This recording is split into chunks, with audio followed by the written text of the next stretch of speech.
Մանրամասների չենք տիրապետում, ցավոք սրտի, որովհետև ինչպես տեսնում եք,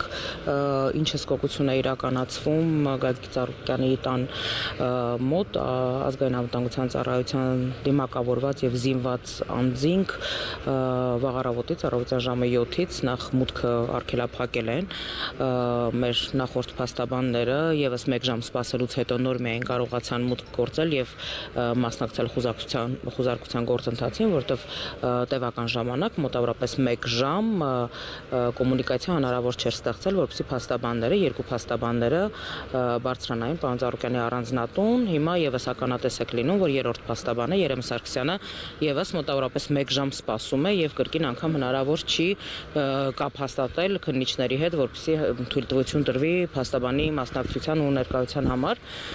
խուզարկություններին։ Այս պահին Multigroup կոնցեռնի գրեթե բոլոր ձեռնարկություններում լայնածավալ խուզարկություններ են իրականացվում, ինչպես նաև խուզարկություններ են իրականացվում այդ ընկերությունների տնօրենների բնակարաններում։ 1 տասնյակից ավել ընկերությունների մասին է խոսքը, Արադ ցեմենտում է խուզարկություն, Երևանի Արադ կոնյակի օղու գործարանում է, Multiwellness համալիրում է, Օլիմպավանում է, Multistone ընկերությունում, հյուրանոցային, Multigrant հյուրանոցային համալիրում եւ բազմաթիվ այլ հիմնարկներում, այս պահին միգուցե ամբողջ ցանկը չհիշեմ,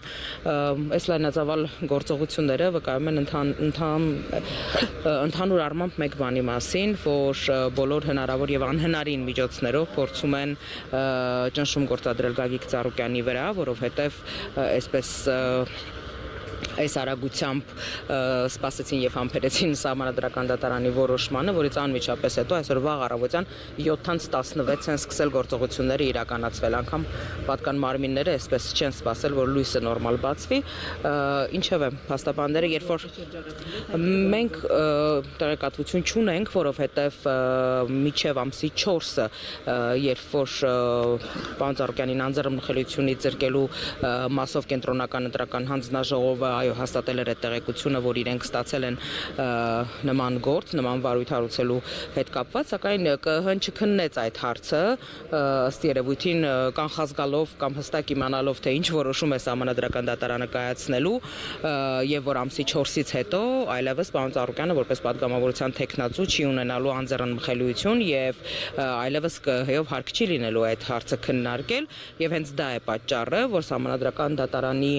այսպես կայացրած որոշմանը հաջորդող հենց առաջին աշխատանքային օրը վաղ առավոտյան ժամը 7:16 սկսել են ըստ լայնածավալ գործողությունների հետ կապված աշխատանքները։ Մենք եւս մամուլից ենք տեղեկացել անկեղծորեն, թե ինչ հոդվածներ են շրջանառվում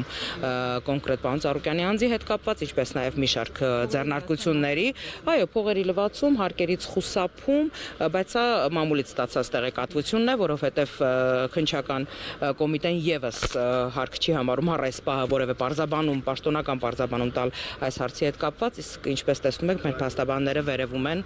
գտնվում, խուզարկությանն են մասնակցում եւ տեղեկատվություն չունենք, հուսանք, որ ավելի ուշ փաստաբանները կամ պարոն Ծառուկյանը անձամբ կպատասխանի ձեր բոլոր հարցերին։ Ծառուկյանը տանն է։ Այո, պարոն Ծառուկյանը, ընտանիքը, մայրը, տիկին Ռոզա Ծառուկյանը, ընտանիքի անդամները տանն են գտնվում, այո։ Եվ մի հարց ևս, դուք արդեն կոնտակտ կար, ինչպես են տան անդամները, այսպես վաղ առավոտյան խուզարկություն իրականացրել։ Ցավոք սրտի ոչ կոնտակտ չկա, որովհետև վաղ առավոտյան որ մտել են, այլևս թե պարոն Ծառուկյանի, թե ընտանիքի անդամների հետ հնարավոր չի եղել խոսել։ Ես եմ շնորհակալ։